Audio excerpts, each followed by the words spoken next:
I fell in and out of love with somebody. Do you want to talk about it? Like, question mark, dot, dot, dot.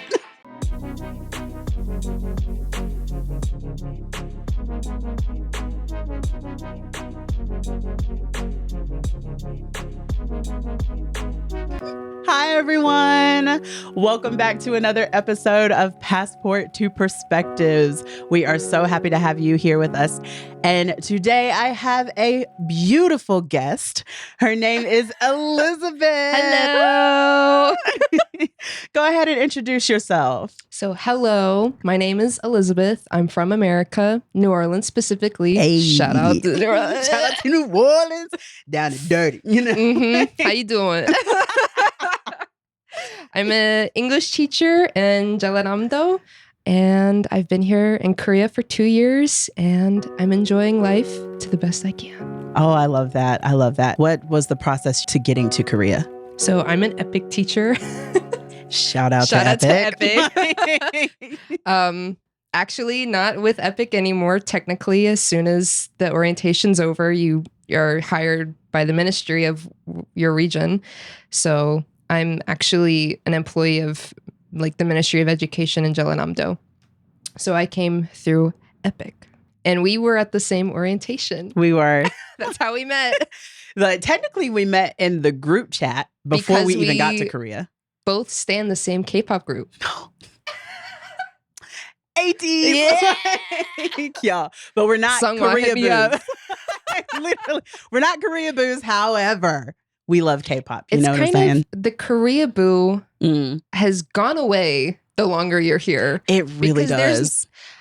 It's For almost some like people. when you before you get here, you are trying to absorb as much Korean culture, and K-pop or K-dramas is a way to do that. Yes. And then once you live here, you're like, I have enough of that in my daily life. I actually prefer to consume American or foreign content because I get enough Korean content I feel that. in my daily life. I mean, I've been to several K-pop concerts. I don't have as much accessibility because I live far away. Right. But yeah. And I think there's a big difference in between like loving K-pop and then fantasizing and being delulu about K-pop and Korean men. I think there's like a big difference in between the two. I feel like living away from Seoul kind of weeds that out a bit. But, for sure. I think people who are in Seoul, they're here for a variety of interesting reasons. Ain't that the truth? I've got some stories. Ain't that the truth? All right. So let's talk about the challenges you faced here when coming to Korea. Have you faced anything, or has anything made you feel completely outside of your comfort zone?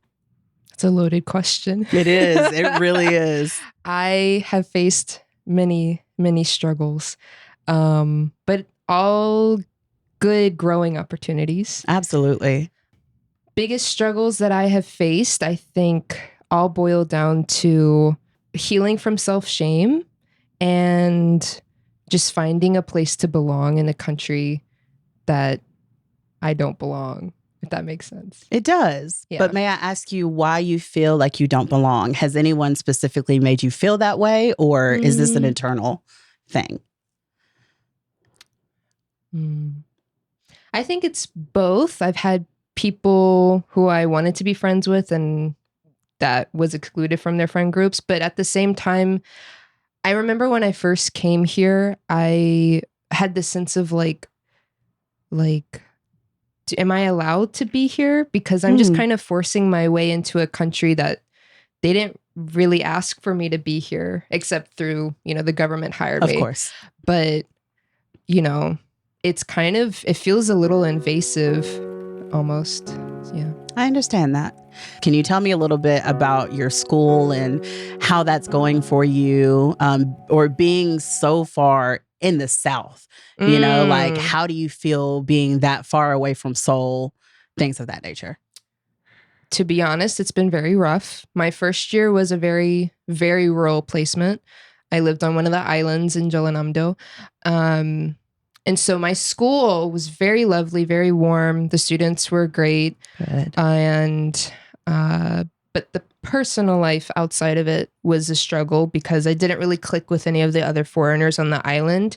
and it was like at least an hour bus to get to the nearest city. Okay. So it made it very difficult, and it's a small city, and then it's 2 hours to get to Gwangju, which is the bigger city. So it was just very difficult and impractical to make friends. But luckily, I was able to transfer to that smaller city that was an hour away. Good. And so now I'm a part of a language exchange group. So Nice. that's been very nice. I've been making friends there, and more people have been coming, filtering in. Good. Yeah. I'm so happy for you in that regard, because I know that we had talked before. Yeah. And like not having friends was like very, very trying for you. Because the thing is, it's not just not having friends, it's having no support. There's no family, there's no friends, there's nobody to rely on in an emergency. There's nobody. And that's an extreme loneliness that I didn't understand before I came here. And I feel like it's made me much more empathetic to like the immigrant families that I knew growing up in America. Okay. Like I had a lot of first generation friends, and I just didn't really get it. I didn't get it. I didn't understand how much pressure and how lonely they must have been. It's a privilege to have friends now. Absolutely. Yeah. So how many people would you say, foreigners, are located around your area? Like if you could grasp it. Well, there's a lot that aren't teachers. And then the teachers, I would say, well, there's a lot of teachers I don't talk to. Mm-hmm. So I would say maybe 20. Okay. Wow. Only 20? Yeah. Okay. Only 20? That's a lot for me compared to the 5 on that island.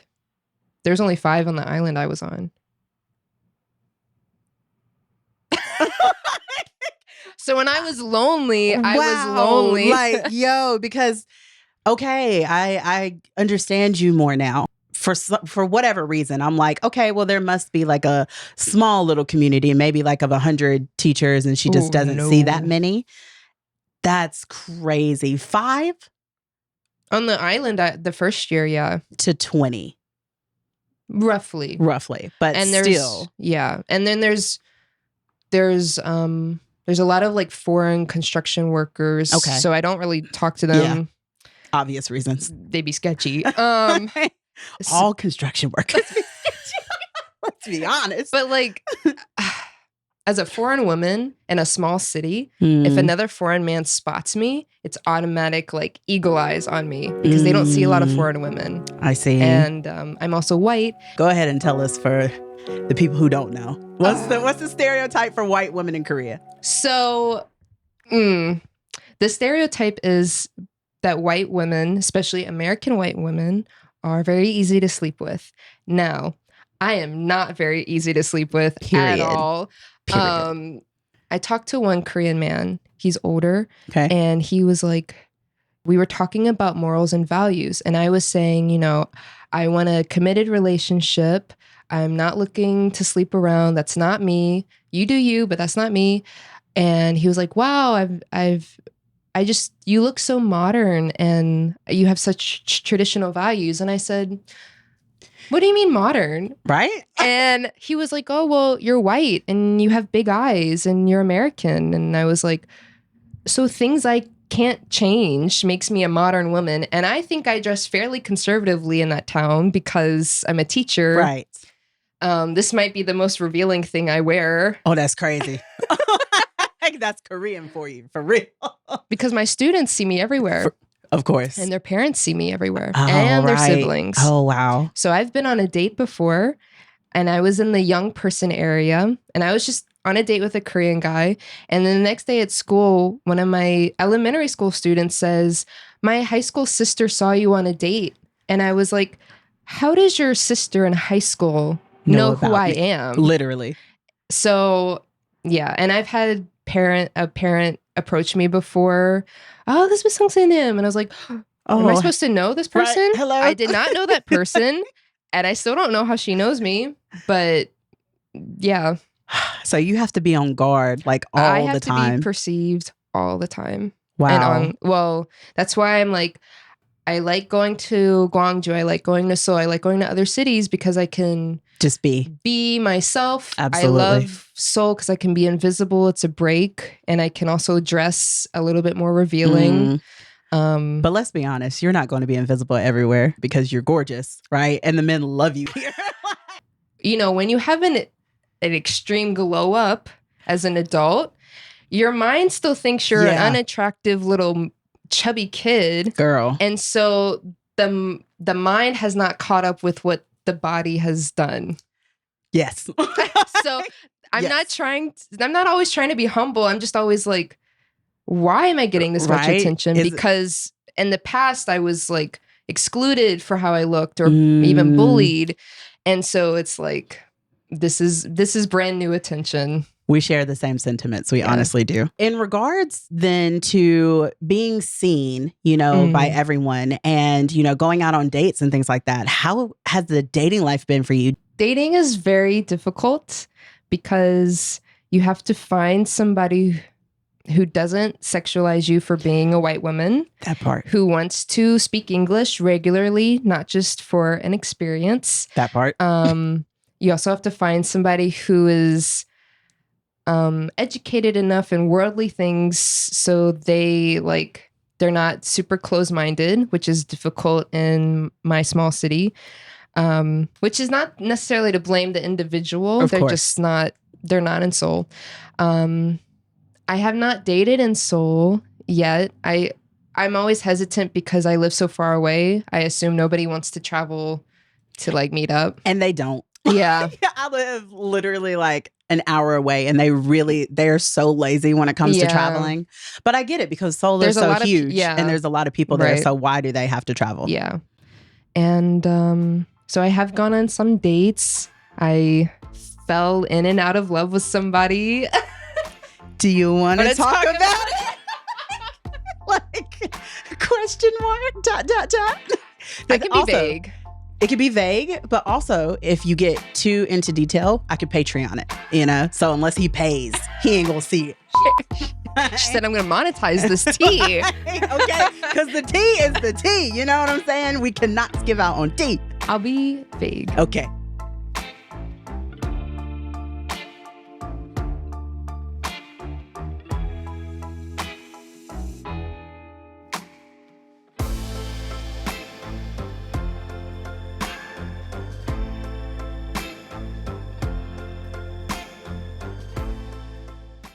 Do you see any differences between dating in America and dating here in Korea? Well, the men I'm attracting, I think, is a bit different. Okay. So the men in America I was attracting they wanted mommies. Girls will know what I'm talking about. Girl, I know what I'm talking about. And any girl watching, women watching, you know what I'm talking. So wasn't looking for that because I was parentified as a kid. I don't want to be somebody's mom anymore. Of course. And so I think now, well, I also didn't really date in America that I had a few like first Tinder dates and then a few like friends, like mutual friends in college, but I didn't have a boyfriend. But yeah, dating here, it's kind of hard to say. I don't know. I think I attract more masculine men now, but yeah. I think I attracted the most masculine men back in America. And here I attract very put together, like men. Like, not that that's not masculine, but they're very clean cut. Like in America, they were more rugged, more like... Did you want that in America? The more rugged? Yeah, I did. I was attracted to that. But now I love the clean cut look. It's so handsome, you know? So I can appreciate it. Even my taste in face has changed a little bit. Absolutely. Yeah. And that's okay. It's become more Korean, I think, a little bit. For sure. So are you... doing apps now? Like, how are you dating? Are you being set up by your friends? What are you doing to date? I don't have a lot of Korean friends for sogeting. I haven't really asked. I asked one person. She never got back to me, which is common. I'm I don't use Tinder at all. Facts. I was using Bumble and Hinge. At the moment, I have them deleted because I just want to focus on gym, honestly. And I just don't have the energy to date and to find somebody. I feel that. Yeah. But if somebody like, just randomly popped up in your sphere, you wouldn't, you say? Maybe. It seems like it's not happening because the foreigners that are there are only there temporarily, and I'm not looking for something temporary. Yes. And there's not a lot of Korean men who actively want to date a foreigner for the right reasons. Right. And so I'm just like, okay, let's just use this time as like an incubator for my glow up. And then maybe in a year or two, I will move to some new city and find somebody there. Definitely. Let's take a quick break and play a game. Okay. Right? So this is called Mentally Stimulate Me. A game for people to get to know each other a little bit more, get on a deeper level in regards to talking and conversations. But it could also be fun, You never really know what you're going to pick out of the deck. You're having relationship problems. Who do you, under no circumstance, tell? Okay. A, your bestie. B, your mom. C, social media. Or D, your ex. I feel like this is like... There's two. Right, literally. Okay. I think yours is C. You think Social mine is C, media. social media. Okay. I think yours is D, your ex. Okay. 1, 2, 3. That's hilarious. Literally switched answers. She's a C, I'm a D. So I personally am under no circumstances going to tell my ex because but that you would can... tell social media? Oh, because maybe like the podcast. Right. I did not think of that. Right. I was thinking like just posting on Instagram. Like, yeah, no, like the whole world's not going to know. But, if you pay for it and you want to know my business, at least you paid for it. To my ex, never, because I feel like that would open up a door that a can of worms that I'm just not trying to open up at all. Those are my two choices. Mhm. I would never do either one, by the way. But But social media is worse for you. Yes. Why? Because a lot of people that I don't like still follow me, and also future employers follow. True. It's just like, and I've had a lot of people from my hometown be invasive, and they post things about my personal life without my approval. Oh no. So I really hate that. Facts. And I was like, maybe it was a long time ago, ex, and like I'm just getting advice on how to deal with a guy. I mean, I wouldn't recommend that or do that. Of course. I would go to my best friends first. Right. Exactly. Or Reddit. God. Okay, Reddit. Exactly. Anyway. Yeah, But yeah. it makes sense. It does. All right. So your ex is because no emotional.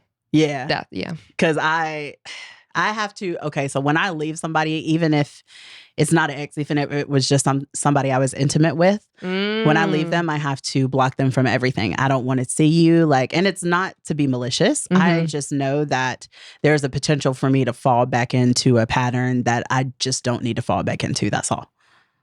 Yeah.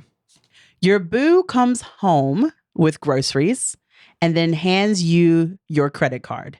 You didn't know they had it. What do you do? Do you A, thank them for going grocery shopping? B, cuss them out? C, warn them to never take your card again? Or D, tell them to leave and never come back? So I'll guess yours. I'm thinking you're going to hit them with a C. Okay. I think you'll hit them with a A. With a thank them and going grocery shopping and warn them to never. Okay. 3, 2, 1. Oh, okay. Yeah. I mean, we're both a C, so we're going to warn them to never take our card again. At the end of the day, if I give you my card and then that's like, different. right, Right. it's totally different. Or if I say, okay, you have access to my card, different. But if you just randomly you took it without took it without my knowledge and you show up and you got my card, no, we got a discussion to be had. And I'm not like, if it's the first time, I'm not going to cuss you out because it's, unnecessary. It's too much. But yeah, don't do that. I don't have the energy to cuss a man out. I don't either. I'm just going to leave. Literally. No, No, that's so real. Like Have I ever been in an argument before? I argue with them in the shower in my head. What? Like I do all my arguing in the shower by myself. Ah, okay. I'll have a discussion. I never argue. I'll have a discussion. If we don't agree, then I say we agree to disagree, and then I leave. Right. Yeah. I'm very much so we're not going to yell at each other kind of girl. Absolutely. And also, don't want to risk domestic violence. Okay. Yeah. That is such a big reason. So I'm just going to leave silently. Oh, okay. Choose one. A, live to age 100 paycheck to paycheck. B, live to age 60 filthy rich.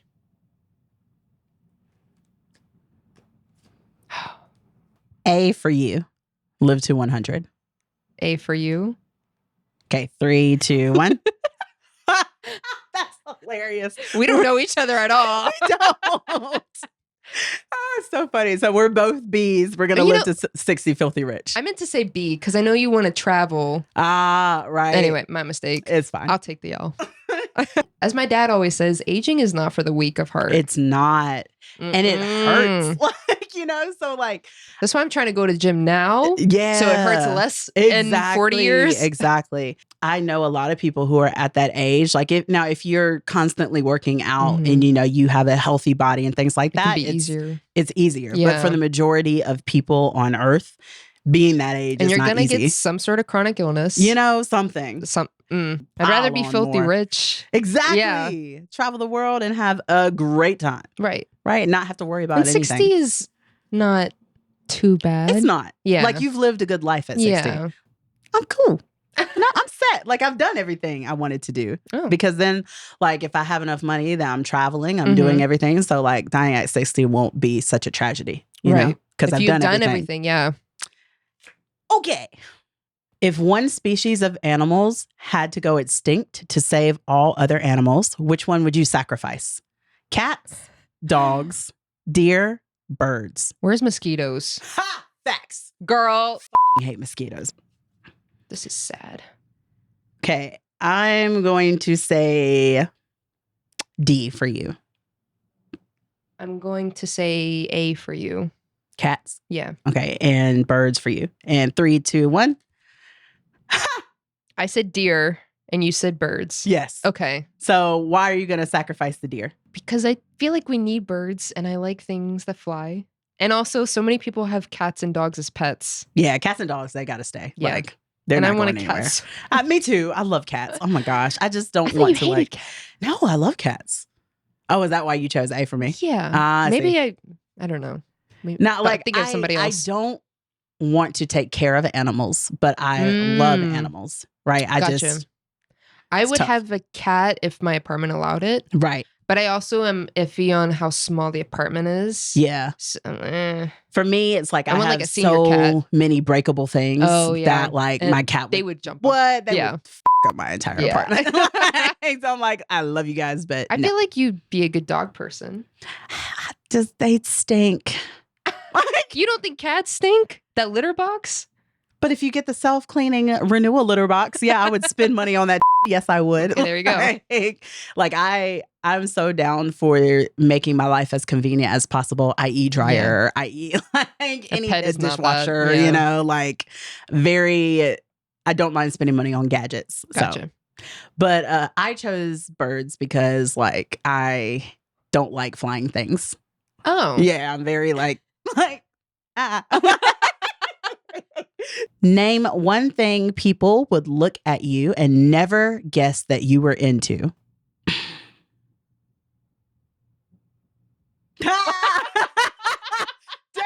Dang! Why could I not think about it? And then as soon as you pointed to me, should I even say it?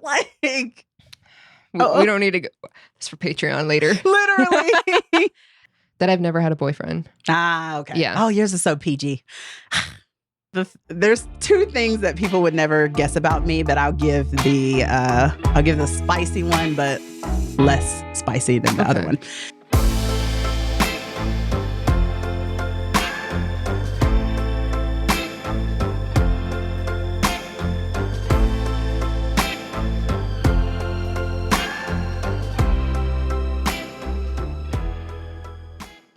Do you think that being here in Korea, because you said we wouldn't recognize you from when you first came here. So like, how does that translate into femininity for you? Before I started college, I went to a very like nerdy high school, nerdy middle school. Nobody looked good. Everybody was just surviving high school. Correct. Because my educational experience was very similar to Korean. Okay. Where I was going to school, homework, sleep, repeat. Oof. So very burnt out by the time I got to college. And so I just didn't know how to dress myself. I didn't know how to look good or anything like that. But then by the time, you know, I want to give credit to my close friends because they really encouraged me to explore with fashion. So I kind of was leaning into more of like an alternative, maybe even androgynous look. Okay. As I've been here in Korea, I feel like I've dressed more femininely. Okay. Especially because I'm in a small town. I'm a teacher. It feels like a kind of a role to play, but I've also have started to feel prettier. But eventually I will probably have a transformation. I want to be able to be like alt androgynous and just tuck it in my pocket and pull it out when I want. But yeah, I think femininity from women is more expected and more accepted as well. That's not accepted in America. I felt like I had to be masculine to be respected. Wow. Which I think a lot of women feel that way. And because it's more of like, in a sense, I feel like it's more of a protection for a lot of women. Currently, I feel more attracted to like stereotypical masculine men. So part of me is like, oh, I want to be more feminine presenting so I can attract that masculinity. I see. But in the States, I was like, I wanted that androgynous, like more feminine guy. Yes. So I felt like I should dress more masculine or have an appearance of more masculine energy. Yeah. I see. So at any point, do you feel like that you've ever dressed for yourself, or are you internally dressing for other people? I think I dress for myself. I think it's both. Okay. Yeah. Same. Because I know that I'm always perceived, at least in my small town. And so I think when I come to Seoul, I dress a little, it's like, I have to dress for myself. Right. Because it's hard to get attention in Seoul. Definitely. Yeah. I think I dress for myself because, like, although I do look business, you know, I put on my business casual, like I bring in color, honey. You are going to see me from a mile away. For your self-acceptance, how were you able to bring yourself back to center? How are you able to accept yourself again for the turmoil that you were going through? Yeah. How did you transition out of that? So it's been a journey, still on that journey. But in my first year, I was in a very small town, very isolated, very lonely. And the friends that I had made, like when I first got here, they started to drift away. And I didn't understand why. And I was like, what's wrong with me that nobody wants to be my friend? And so it got to a point where it was like, I hate myself so much. And then it got to a point where it was like, I have to be my friend because come on now. I will be the only consistent thing in my life, me and my brain and this body. If I'm not kind to myself, then I like nobody else. Yeah. Snaps. Like it snaps. That's so beautiful. Like, I was like, you know, mentally like, Elizabeth, you have to be kind to yourself because you are the only thing that you have right now. Right. And that still was a very long process. I think now I've probably in the most confident that I've been while living in Korea. Because here's the thing. In college, I was very confident. I'd worked at my way up to confidence. But I think also being in a new place where you don't belong, it tears down that. So I think I also just needed time to figure out who I wanted, what version of myself I wanted to be in Korea, and to wiggle my way into finding a place to belong. And so that also just time contributed to self-confidence and self-acceptance. And then I think also accepting that like I'm not supposed to perfectly fit into Korea, right? And that's okay, and accepting it, and also keeping the door open of like I can still move to another country. Yes. Yeah. Oh, girl, I have a whole. All right, I'm not gonna go off topic, but that's so serious. Like I feel that because here we will be the forever foreigner. Forever foreigner. But I've come to terms with that. Mhm. Like I'm technically that takes time. right. It does. I'm technically okay with being a forever foreigner because I don't want to go back to America. Yeah. Like I'm okay with forcing myself into a place.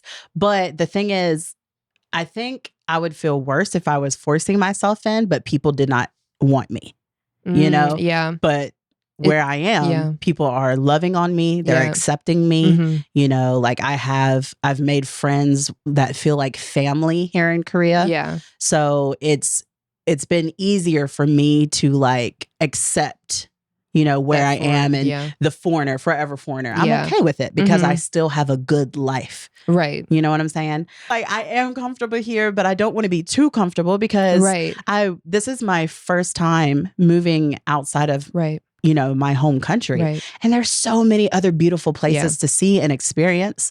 And I think that's why I'm traveling so much is because I want to know, is that somewhere that I could live potentially? I think you and I also have naturally adventurous spirits. Yes. I don't think you and I could ever settle down. Because even personally, if I find a partner, I still want that option of like, together as a family, we could move. Yes. Because you and I think we're just not meant for that small town. Yeah. Always in the same place for the next 80 years type of life. Girl, we're nomad girls, man. Yeah. Like that's real. Now, like if I'm at the end of my life, then I probably would be okay with like, you know, like, all right, honey, we need to just sit down for a little bit. Sit on the porch and stare at people. Literally and talk like, yes.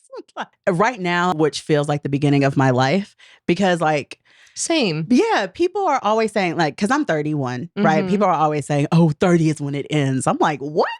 I feel like 30 is when it just begins because now you have the money, you have the means to now do the things that you want to do without it being so restrictive. By 30, you've made enough mistakes in your 20s to know who you are by your 30s. Yes. And so that's what I'm roughing through right now. You'll get through it, I promise. You'll come out on the other side victorious. Yeah. I believe the last thing we're going to talk about is tips for foreigners. So do you have any tips for any people who may be looking to come and live abroad or even just for traveling? Do you have any advice? For my teachers who are in rural placements, I would say make it a very, very high priority to socialize. Absolutely. Even if that means taking a bus an hour, 2 hours every Saturday to go to the nearest city, do that. Because I now have a rule where I have to go out at least once every weekend. Okay. Even if that means taking myself out on a date, but preferably with other people. Of course. And then I have language exchange group during the week. So those 2 socializing periods are enough for me to get through. Right. And that may vary depending on everybody's different social needs. But I would say make it a priority to plan events in the future because I didn't realize I needed to plan in the future, far into the future. I don't know. I think socializing in America was much easier, I guess, because I was just in school and then college and then church. It was just very regulated. Yeah.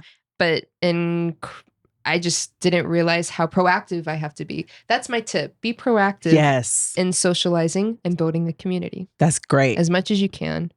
Great advice. I would definitely say staying connected is your best bet. Like there's groups that you can join, Facebook groups. And I know there's cacao groups that I joined here to make new friends. So I would for sure say get connected. Somehow, some way, whether that's like the language group that you were talking about, or even if you have to find online groups, get connected, find your people. And also, if you have good relationships back home, contact them. Contact one person back home at least once a week. That's my rule, is either call a friend or family member like once a week. So between my close family members, that covers most of the month. But yeah, that also really helps. And I also recommend going home once a year to remind yourself of you do have a place to belong, because it can be very difficult to live isolated without a solid place to belong. Absolutely. I live on the opposite side of that spectrum because, you know, I love my family. We just never got along in that way. So I never really, and I love my friends, but I never really created what felt like a home. You feel like you have more home here? Yeah. I understand. You know, and that's through the friends that I've made. So until like you make those friends that you can call home, you know, like I understand like why going home is so important. Also, if going home was 5 hours away, I would do it at least once a year. Girl. Going home these 24-hour flights. Bruh. Like 15 hours straight flights back to America. Yeah. I usually have to lay over twice. So you have to lay over twice? So it's usually total 24 hours. Oh, I'm so sorry. Yeah. And you're wanting to do this every year. Okay. I get it. Yes. But damn. Well, last time I went home was for a family wedding. And I just knew it wouldn't feel right if I weren't in the pictures. Oh. And then they might be having children soon. So I want to be home to at least meet the children. Well, that's beautiful. The babies. So yeah. That's so sweet. Rooting for you. That's beautiful. That really, honestly, yeah. I do think that I want to be home for like crazy special events or, you know, if something happens to anyone in my family, God forbid. But, you know, just going home to go home, I'm okay. Valid. I also have 3 close best friends back home. Beautiful. That I, by fate or by God, met during college. So I go home for them and for my sister. I love that. And to meet my parents. And foster those good relationships. Like, hold them dear, love on them, and make sure that they know they're loved. I tell my best friend, I'm like, we're never divorcing. I hope you know that. We're never getting a divorce. Even if we go our separate ways, we will touch back at, you know. Exactly. Oh, the craziest thing that happened to me here, though, with the friendships, like I've had this person, and I definitely won't name names, but we became friends and it felt like we were going to be friends for a long time. And then because of my personality, I do have a little ADHD. So sometimes if you're not in my forefront, if you're not in front of my face, like you might kind of go to the back of my mind. And not to say that I don't love you. Like I'm still your friend. I still want you, if you want to hang out with me, like tell me. Because I don't generally like, hey, let's hang out. Reach out, yeah. You know, I don't generally reach out, but I still love you. And this person was like, hey, I don't know what happened, but you know, I don't know what happened to our friendship, but I guess like it was nice knowing you and have a great time here in Korea. I was like, yo, what happened? Like I immediately messaged him back. I was like, yo, what's up? Like, am I not showing you enough love right now? Like, do you need like me to change something? Like, what's up? And they never responded. And so I was like, okay. So I just left it at that. Like I haven't talked to them since, but they're still watching my stories. They're still liking my posts. And I'm just like, what do you want from me? Yeah. I've had to become the reach out friend, which I don't always like. Yeah. My rule that I've come to now is, I'm making all these rules for myself. It's more just boundaries. But like boundaries, good. If I ask you to hang out and you say, no, I'm too busy. If you don't ask for a reschedule, then I'm not going to ask. Right. Or maybe I'll do twice. Okay. But then I won't ask again. Right. Because it's so common to lie that you're just busy. Yeah. And I'm like, oh, I mean, I know culturally you can't just be honest that you don't want to hang out, but it would make my life a lot easier. Right, it would. But anyway, so I have a new rule of just like, once I reach out twice and you don't try to reschedule, I'm going to leave you alone. So that's also good advice when you come here to Korea, is set boundaries for yourself, because a lot of people here It's just the world. Yeah, man. Like, it's hard for you guys to stay friends in general. Yeah. I don't even think people always mean to take advantage. Yeah. They're just happens. being human. Yeah. And being human is not always pretty. That part. Yeah. So set your boundaries, know what you can take, know what you can't, and give yourself grace for when people take advantage of you. You forgive yourself and move on. Also know that a lot of times what happens to you has nothing to do with you. It's nothing personal. Facts. Like it's nothing about you. It's just about them and what they were going through. That has been a very big learning experience for me as well. Same. Yeah. And I just recently learned it. How people treat you is a reflection of their integrity, not mine, because I keep my integrity in check. I self-reflect often. I will apologize when I need to, and I'll treat you the best I can. And that's all I can do. Period. And that's that. There's nothing else to say. Look, goodbye.